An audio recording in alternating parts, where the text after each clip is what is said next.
Welcome, everyone. Thank you for joining. Hi, come on in. Come on in. Welcome. There are people here. This is my first time going live on Substack and going live on any platform really in years, literally years. So thank you. Thank you for showing up. Thank you for being here. I am here to spend a little time with you today. This is totally unformatted and just a place to share. And we're gonna chat. Okay. So chat away here. Come on in. Welcome. I have books. I brought books. Okay. So I'm gonna share some of my favorite books. Would you like to see some of my favorite books? Here we go. You can see them here. These are some of my favorite books. I have many, as you can imagine, but I am going to share some books that I think are instrumental in helping the mind unlock.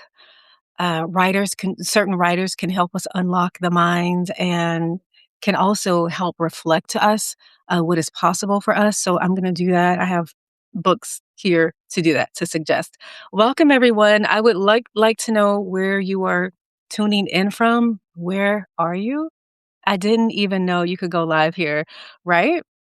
Yeah, this is the first time I'm going live here, and really, I haven't been live on any social media platform for years. So I'm Lalah Delia. I am a writer, and I am a spiritual writer. I'm an author.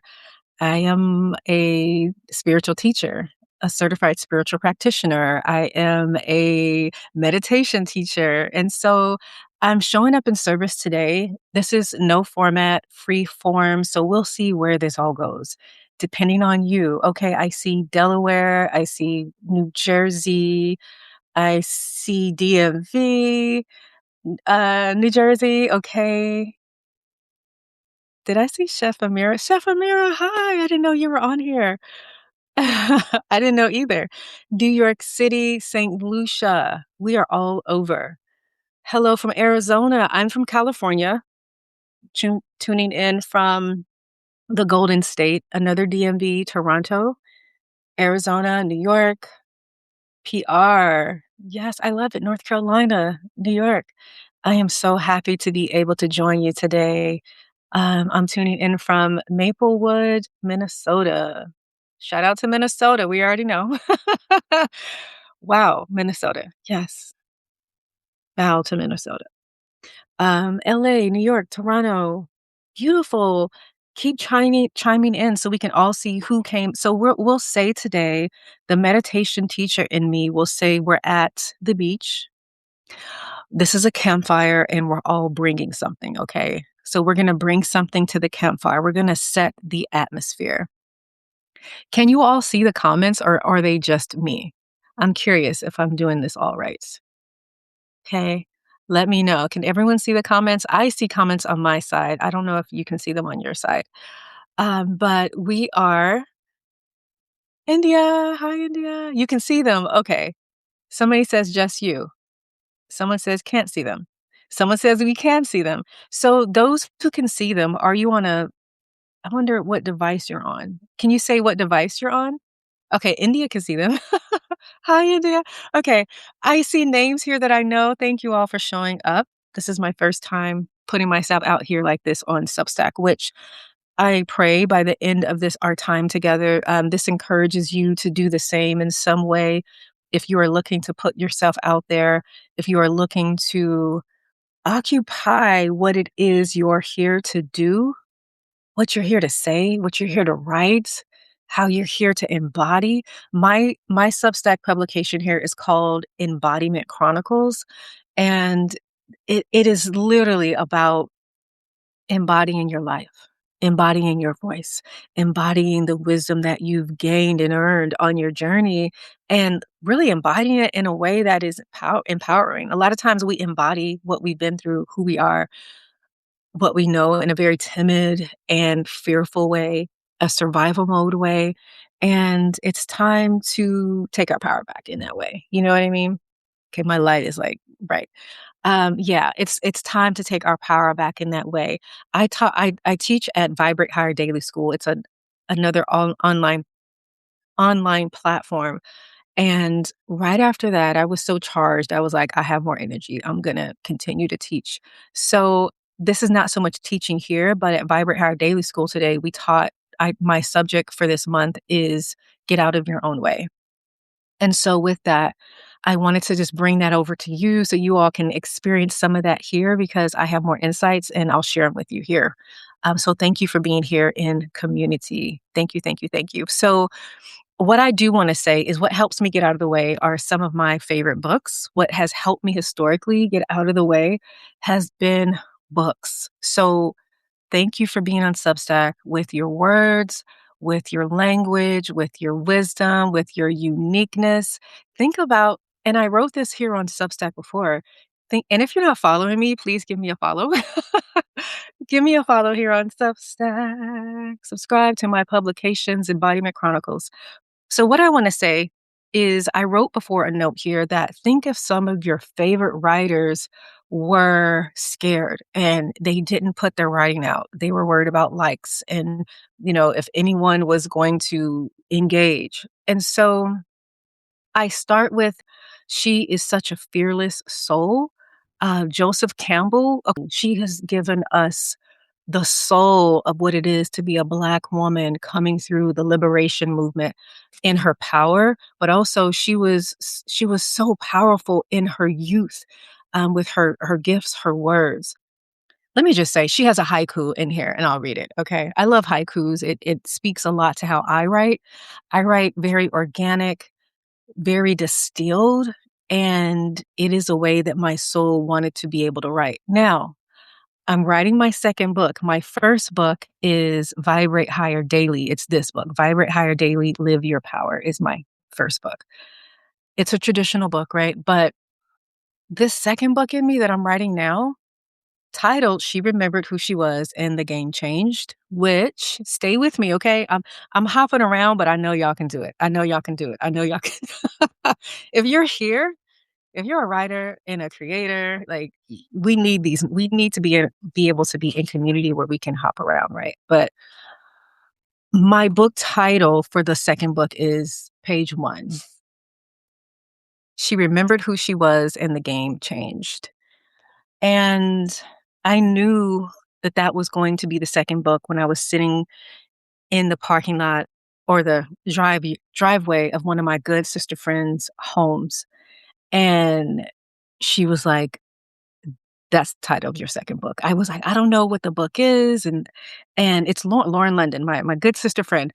And we had just got back from a spiritual circle and we were just on a high. And she was like, so, your second book and are you thinking about it? And I was like, there's one title, but I don't know. And as soon as I said it, she was like, that's it.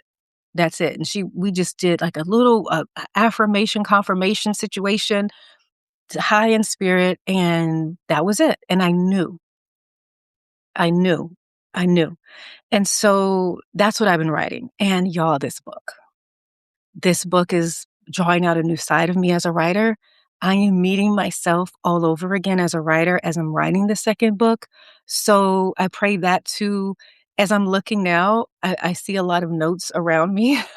Like I see a lot of notes around me now about this book. For instance, like I'll share some with you. So y'all, see, we're really hopping around, but I love it. So for one, can you read this? It just says spiritual support, right? And you'll see a picture of this in my latest Substack article. I have this photographed in there, spiritual support. These are just support. This is support when I'm writing in development. So just having the words in development near my computer when I'm working allows me to have grace that I won't have all the answers this day in this writing session. It's in development. This book is in development. And then this develops into reality. So this allows me to have my spiritual side where it says that this is coming into reality. It does not exist just yet, but it's coming into reality. So trust the mysticism of writing, trust the channels, the words, the the parts of the book that want to come through to you. So all of that. And then I have something all the way to okay, so for instance here, I have a note to chapter 8, right? And these are just I have these beautifully flowered all around my computer. So this one says, "How do we break free and successfully?" And then I want to tell you the rest because that's a giveaway. But I'm questioning something that I wrote, and then I'm questioning, well, how? Because in chapter 8, I'm gonna by then figure out how and write about that. So yeah. So writing is I would say such a spiritual practice. It's a meditation as well. So also let me check in, in the comments. Feel free to ask questions. This is free form. Whatever you want to share. Oh, this message is needed. Alignment missed class today. So this is, oh yeah, class was so good today that I was saying earlier that I had to come here because I had so much energy still left in me from teaching at Vibrant Higher Daily School. So thank you for being here. I have a lot of members from Vibrant Higher Daily School who are also subscribers here on Substack. So again, for those who are just joining, I'm sharing some of the books that I feel are really great to journey with as a creative, but also as a spiritual seeker, as a spiritual learner, as a spiritual being. These are books that have helped me look look at life outside of colonialism. To look at spirituality outside of colonialized spirituality, but also outside of institutions, outside of indoctrination. And it just really helped to expand my mind, my creativity, my imagination. So the same way where I could easily pull out my books from J.R. Tolkien, these are in that same light for me. They are they are an escape, a very welcome escape to from the Matrix, I would say. And they're done just so well, so well, so well. Love your writing and always feel inspired when I read your post. Thank you. When I think of you and your first book, I'm inspired to call in my highest self. Thank you for your gift. Thank you. Thank you so much. Yeah, this is the first book. Vibrate higher daily, live your power. Yeah, on the back it says, there's a pathway of higher potential and power that, when honored, transforms your reality and you. Okay, so let's read this haiku and then I'll share these other books. So this haiku, it says haiku, for police of Osage Ave, they came eating their own mouths. Ooh, organistic teeth, smiling crucifixions. They came eating their own mouths, organistic teeth, smiling crucifixions. So this is her offering a haiku at such a powerful time when haiku was like, what? Like you're in the Black liberation movement and you're doing a haiku. And so she steps outside of her realm, right? She borrows from, I think haikus are Japanese, if I'm not mistaken. It's a Japanese art of writing. So I love that. I love that she teaches us to step outside of your boundaries so boldly. Like, right, isn't that the writer's job, is to step out of boundaries? I believe, like, if I taught a writing class or ever held a workshop, it definitely would involve a lot of that because I see life in mystery, in mystique, in fantasy, in myth, and I believe that that is the real part of life that a lot of times is indoctrinated out of us, is coerced out of us, is matrixed out of us, and is colonialized out of us, out of our creativity, out of how we're learning the arts sometimes. And so that's why it's really good to learn the arts from artists. Yeah, who are living outside the bounds of that. All about come on now. Okay. Come on now. We have to do some bell hooks. All about love. This is just from the first line of Bell Hooks writing, you're pulled in.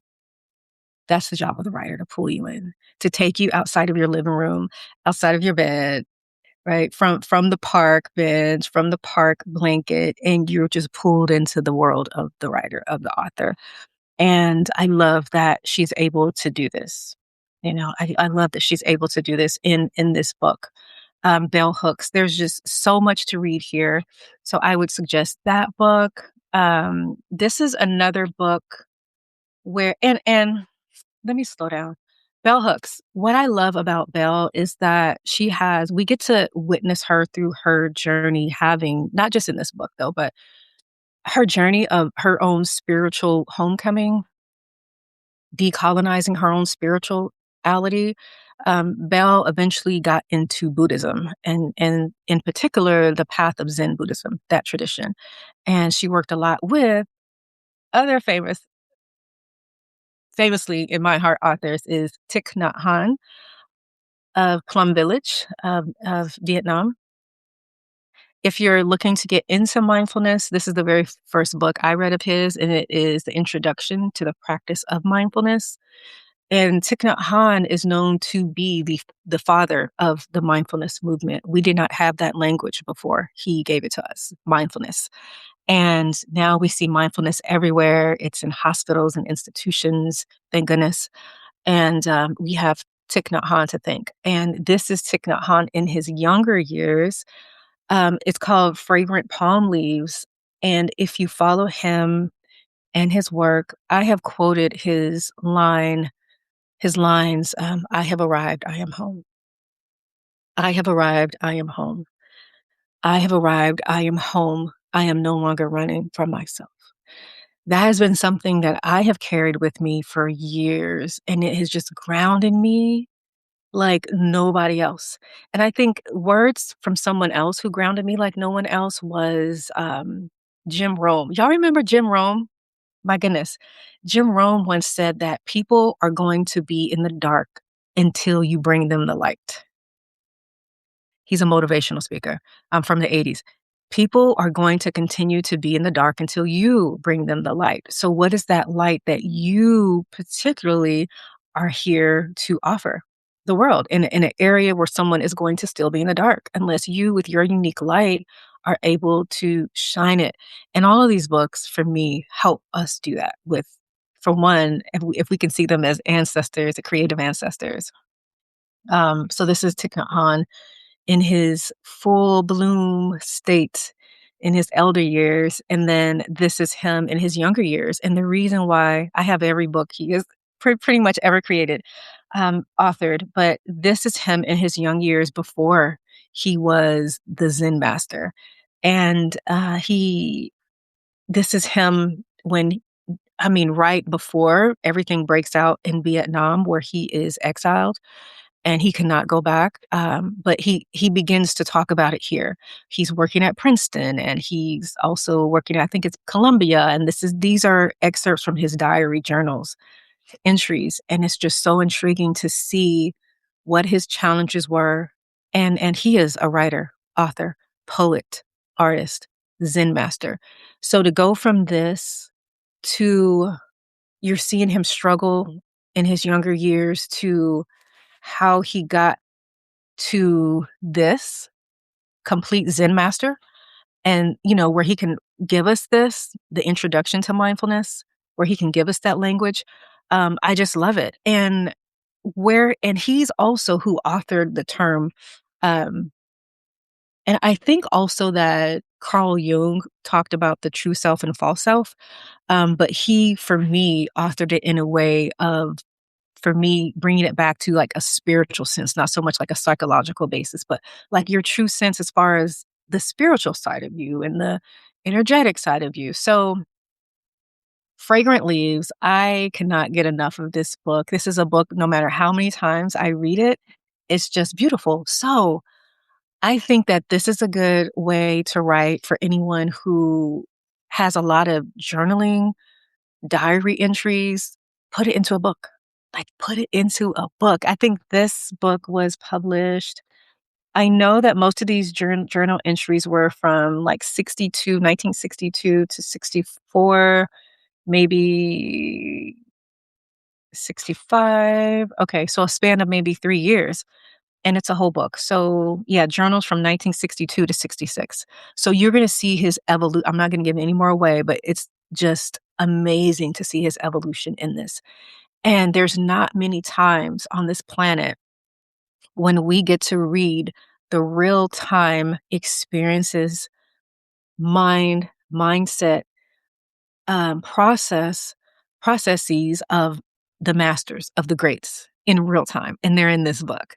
You're like, whoa, wait. And the amount of growth that he did in those years, in those 4 years is phenomenal. Okay. So I gave him a little extra time, of course.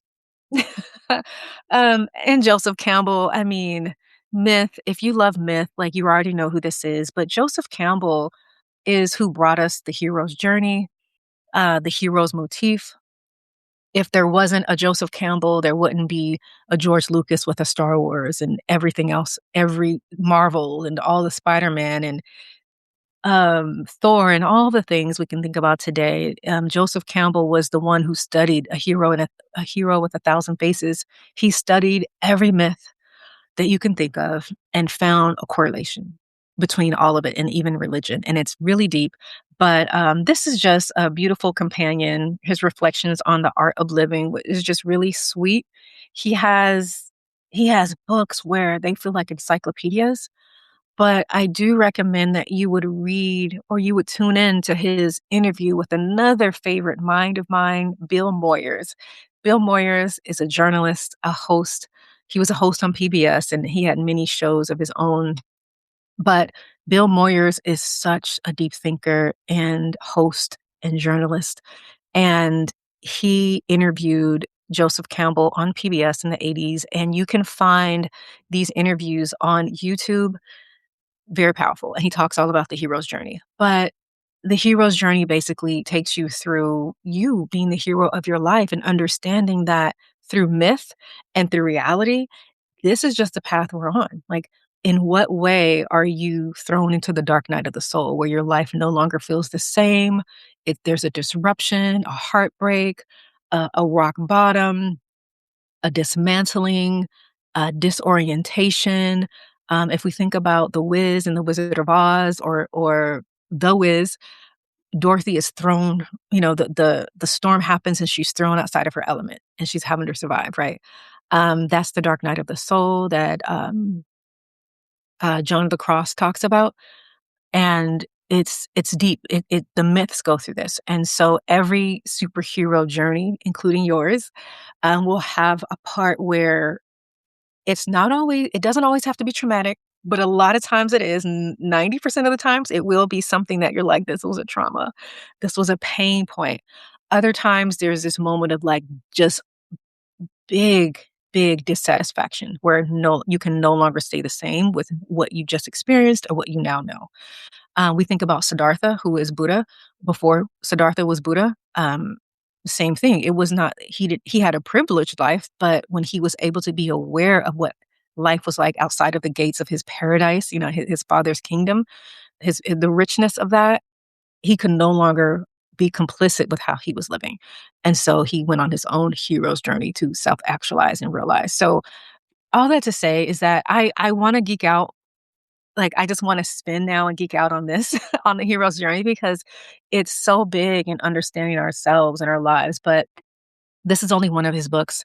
Definitely look into his work. But the hero's journey takes us from this disorientation, this dislocation into now we have no choice but to meet ourselves on the journey, on that dark night of the soul where we thought we were going to give up. Something sparks.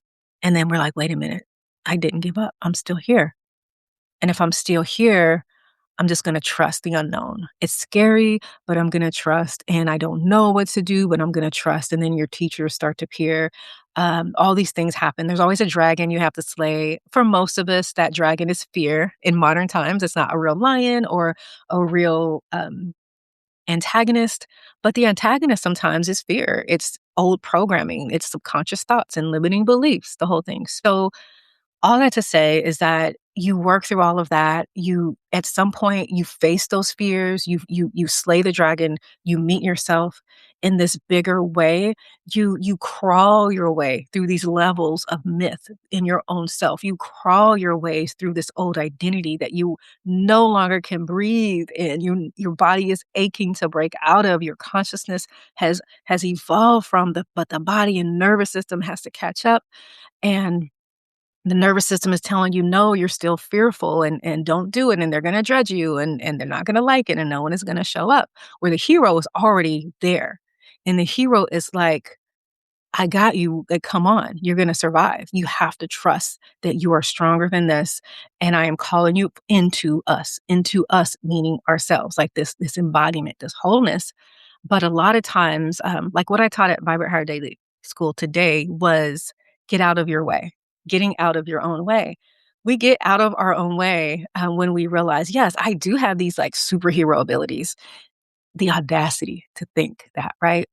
And what I argue with people who say, that's like lofty and it's not good, like, no, we need to. In this society, for most of us, we have been indoctrinated out of our superpower gifts, our spiritual gifts, our true authentic self. So please have the audacity to big yourself up, to get out of the matrix who wants you docile and complicit. Please get you some myth. Please become the hero of your journey because that's, if you're not, who is? Like, if you're not going to take that authority in your life, you will be waiting forever. And as Miles Monroe, the great mind, said, the graveyard is the richest place on the planet because so many people have arrived there with the books, with the movies, with the gifts that were supposed to be poured out in their lifetime. And so, therefore, let's not make our grave when it's our time. When it's our time to go dance in eternity, let's not have to look back and say, "Oh, but I have all this still here that was supposed to be there." So leave it here, pour it out, not worrying about the algorithm because long before there was an algorithm, you were sent here with these gifts. Long after you were this person sent with these gifts, this soul with these gifts. So trust, don't put your power in who doesn't get it and who judged you. Put your power in who sent you. Put your power in who you are. Put your power in why you're here, why you have these gifts, why you have this pain point in the world, and what you're supposed to do with it. So Joseph Campbell is your guy for that, your guide through it, the hero's motif, the hero's journey. And then let me close that part off. Is that the hero's journey takes you through self-actualization. It takes you through, at some point you do have to go back around and you will meet. It's like going back to where you left to show yourself now. That's a part of the initiation, the part of the initiation. So the hero doesn't become the hero and escape and get to hide out from who it is now. You have to show yourself now as the hero. You have to be witnessed. You have to be perceived. You have to be felt.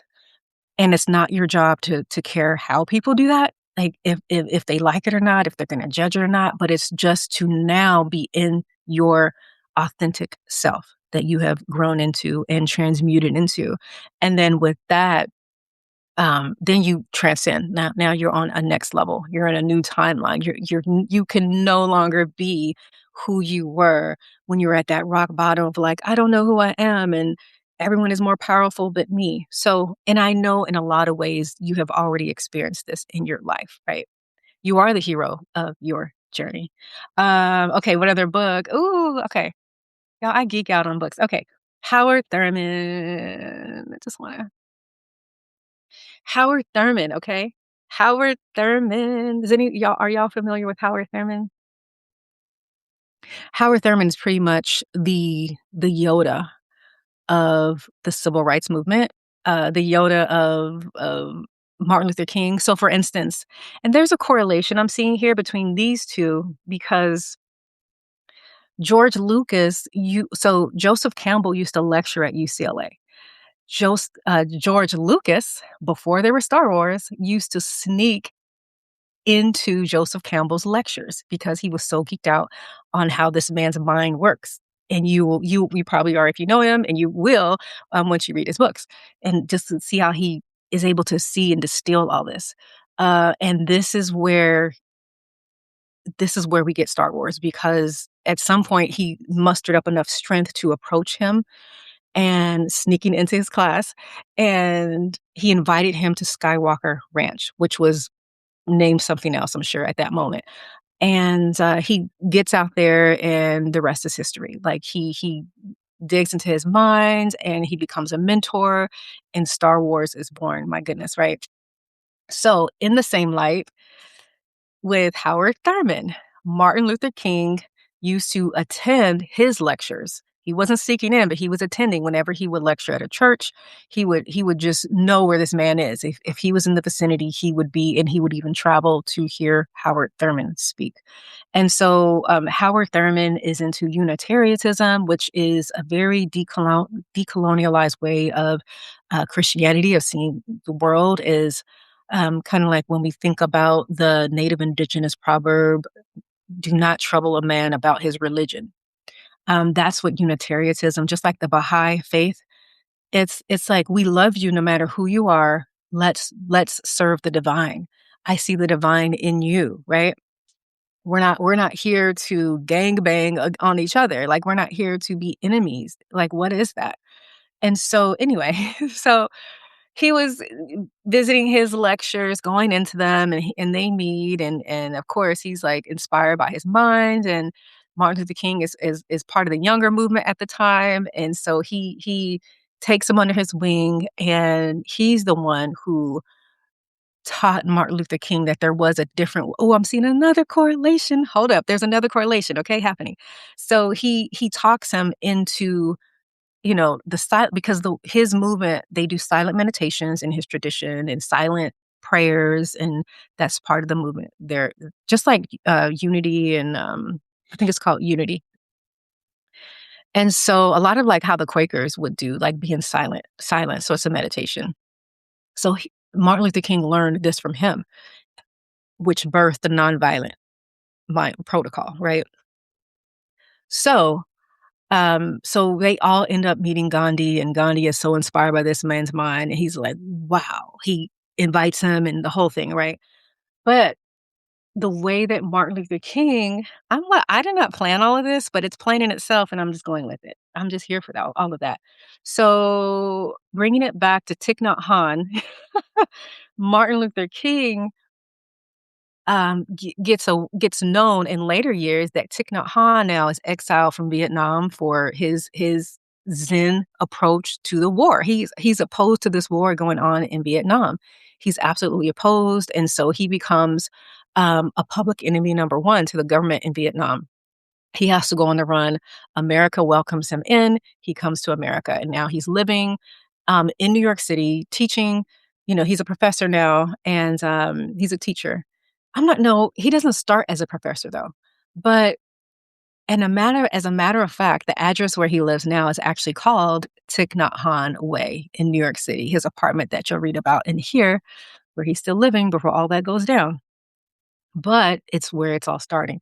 So Martin Luther King and him become aware of each other during the civil rights era, and he writes to Martin Luther King, and he's telling him how he's so impressed and he's loving the nonviolent thing. They become friends. And now, because of him, Martin Luther King understands nonviolence, which is his whole piece for, his whole, he is not with the war, right? He is like, no, like we are Buddhist monks and we don't do the war. And he's him, right? So Martin Luther King knows that because of him now. He finds Martin Luther King in this same mindset by now, and they become friends. And Martin Luther King is just, oh my gosh, like, yes, another brother on the path of peace and Zen. But Martin Luther King, um, no, Martin Luther King nominates Thich Nhat Hanh for a Nobel Peace Prize for his nonviolent work and his courage and his strength of what he is doing for Buddhism around the world, which he called at this time, he talks about in here, engaged Buddhism, meaning that it's a change of guard. It has to be a change of guard because the older Buddhists at the time were very staunch, and they weren't speaking to the young Buddhist at the time and what the dire need for this to apply to their everyday life. And so he calls it engaged Buddhism. So that's where we get that language where engaged activism, engaged prayer, engaged meditation. Again, we have the brilliant mind, writer, thinker, Thich Nhat Hanh to give us all this language that we use today in the many movements that are here, still necessary. So yeah, so as you see, there is all these correlations between all these souls who gave us so much. Okay. Okay, y'all are still with me. I'm glad. Okay. Thomas Merton. My goodness, a priest. You have to read Thomas Merton's work. Something that Thomas Merton once said that I believe, and Thomas Merton also talks a lot about the desert, the wilderness, and in my book, I talk about the wilderness and the desert. And I was very inspired by the desert mothers and fathers. It's brilliant to read. It really speaks to the spiritual journey and how we do have to go into the desert and what we're there to get and receive. And so, Thomas Merton, please read his books. And I love that his books look like this. It just looks like we just printed this. It's hot off the press. Come get it next to the refreshment table. like I love these little books like this, right?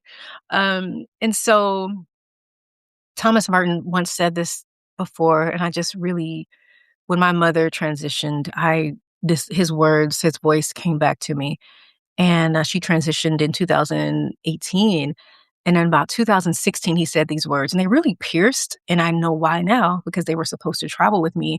But he said that ancestors can help more when they get, no, well, our loved ones can help us more sometimes when they get to the other side because they no longer are distracted by what they were distracted by when they were alive and could not conquer within themselves, right? Or did not have the strength and the tools to conquer in their living bodies. Now that they're on the other side, they can do that, right? So now that they are beyond the veil and on the other shore, they have these different powers and abilities. So spiritually speaking, I resonate with that and I've found it to be true. Okay. So who else do we have? Okay. Are we going to save this for last? I guess I'll go. Yeah, I'll say that one for last. Okay. Now, this one is another one of the little, we just printed it out. Come get it hot near the refreshment table. This one is by Unity. I love Unity. They have been around a very long time. The poet that wrote this is James Freeman. And during World War II, he wrote this prayer and it has become just synonymous. And it's almost like the Serenity Prayer where we all have heard it or know it. But he wrote this for soldiers during World War II. He offered this to them. So it's called the Prayer of Protection. And this little book is called I Am God's Song. It says, the light of God surrounds me. The love of God unfolds me. The power of God protects me. The presence of God watches over me. Wherever I am, God is. Bam. And so this is just a book of poetry. It's very beautiful. He has many books of poetry. They modernized it in this. That's that. Okay, so the one I'll save for last is this. Maurice White. This is a memoir, Maurice White of Earth, Wind, and Fire. I cannot tell you, like, I I had to force myself to put this book down. It is just so good. It's a lot of memoir. It's diary. It's all the things you wanted to ever know about Earth, Wind, and Fire, like how they got that way. And a beautiful thing to tie into all of this is that Earth, Wind, and Fire, they don't relate to themselves as musicians. They relate to themselves as spiritual teachers. That's the way they approach their work. And when I first heard them say this, like I knew exactly what they meant, right? Like who says that you have to identify as a writer or as a teacher or as a painter or as a whatever you do, right? Like a business person. This can be a part of your spiritual path, right? And Thich Nhat Hanh teaches us that everything we do should be the meditation. Wherein in my spiritual background, I've been taught that your whole life is that's how you like you're a witness, you're embodying your faith, like the life. And then in meditation, because of what I've known and what I do know to be true within my heart and soul and life and embodiment is that everything is the meditation. As much as I have guided meditations and record meditations all the time. Matter of fact, I have meditations on Audible Original. I have a new meditation original series there that you can check out. But as much as I am on the Insight Timer app, um, there and thousands of people there. I think I have like over 100,000 followers that meditate with me over there. My meditations have been streamed like 2.5 million times. And meditation works. Like that's my thing. How and what I love about Insight Timer is that these are meditators. They know meditation. And so what I'm in conversation with over there through my meditations is that everything you do is a meditation. It is not just when you're here on the mat. It's not when you're like prayer. It's not just when you're praying before the divine. Your whole day can be the prayer, like how you meet someone, how you greet someone, how you pass someone, how you serve someone, how you're making the meal. It's the prayer, it's the meditation, it's the spiritual practice. So I love that I was able to resonate with that with Maurice in this lovely book. It is just funny. It is. I'll tell you one story that I love in this. So Earth, Wind, and Fire. They are at the top of their career. Well, they are at the beginning of their career. And do y'all know that the Vietnam War hits and Maurice is called into the draft office? Okay. And he is like, first of all, and what's so funny is that out of all his struggling musician years, he had just made enough money to get a nice apartment in Chicago. And he talks in here about he had a vestibule. He's like, y'all, I had a vestibule. Like I was really doing it. I really arrived. And this is the early years. And he was so happy about the vestibule and he was able to buy clothes now and a nice car. And so his career was going. He really birthed Earth, Wind, and Fire out of his imagination, out of his love that showed up in high school. So he's not going to this. He's not going to the war. He's not going to this war. And so what he does, I don't want to give it away, but I got to tell it because it's funny. I'll tell it, okay? He says that and I told my son, I was like, you're going to do the same thing. If this ever happens, this is exactly, we're doing this or what Muhammad Ali did. We're definitely not doing the draft. So what he did is he spent 2 weeks getting to know all the homeless people in Chicago, in the inner city where he lived, near where he lived. He hung out with them. He did not shower. He went hungry. Like he really dropped, almost like he was preparing for an acting role. He dropped into the energy, the embodiment of someone that was homeless. But he said, I needed to look like I was not in my right mind. He said, I wanted them to think that I was insane. This is what he's saying. And so he learned their mannerisms and how they can, just be in their own world. And when it was his time to go into the draft office, he was he you could he smelled like he didn't take a shower for those 2 weeks. He was disheveled looking, his clothes are dirty, and he had made himself even up more, he did it up even more. And they asked him, okay, if we give you the one question was like, if we give you an assault rifle, like what would you do? And he, at that moment, he jumps up on the table, all the drama. He jumps up on the table. He's like, I'll kill all y'all MFs, right? And so they're like, and they're like, okay, next, let's let him go on about his business, right? And so he won. Like he won the moment. Thank God. I want to show you something on Instagram if it will if it will allow me to show it, because this is exactly what he did in that moment. And then he taught his brother Verdine White, who's also an Earth, Wind, and Fire, to do the exact same thing. I think about 5 years later it was. So this this on Instagram says, "Me and my besties at war tryouts, um, trying not to get drafted." Okay, that's the context. Me and my bestie at war tryouts, trying not to get drafted. Can y'all see that?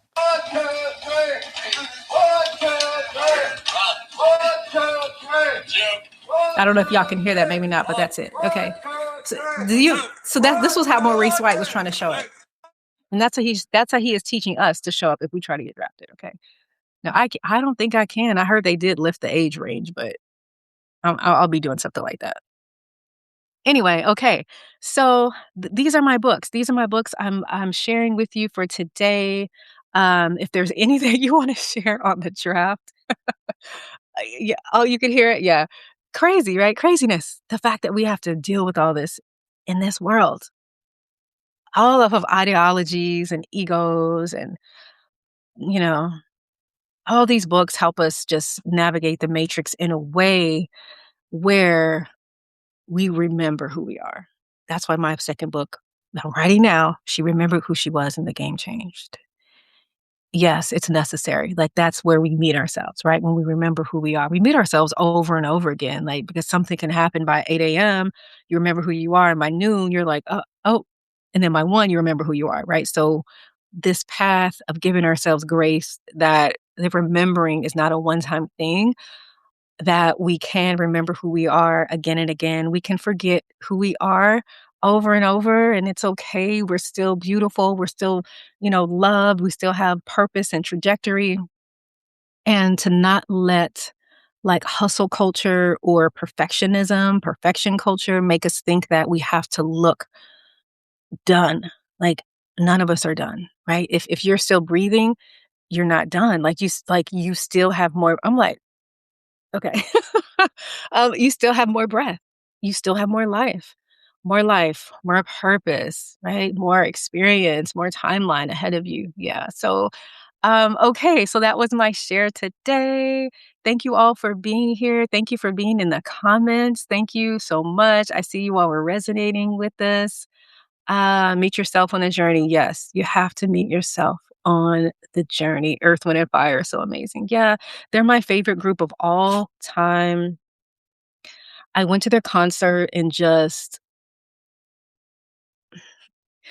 how people act at the Michael Jackson concerts? I literally did that. I did not plan for it, but it just happened. Like, I just did the most in the best way.